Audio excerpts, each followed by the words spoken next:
जळगावात घरफोडीचे सत्र सुरूच असून अशातच जळगाव शहरापासून जवळ असलेल्या शिरसोली गावातील अशोकनगरमध्ये एका घराचा भर दिवसा कडी कोयंडा तोडून 50,000 रुपये व 5 तोळे सोने चोरट्यांनी चोरून नेल्याने खळबळ उडाली आहे। पोलिसांनी श्वान पथकाच्या मदतीने चोरट्याचा माग काढण्याचा प्रयत्न केला।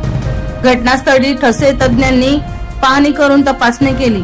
शिरसोली प्रभाग नंबर भागातील रहिवासी आकाश विजय काळे हे कानडदा येथे तलाठी म्हणून काम पाहतात। ते सकाळीच कानडद्याला गेले होते तर आई देवदर्शनाला गेली होती।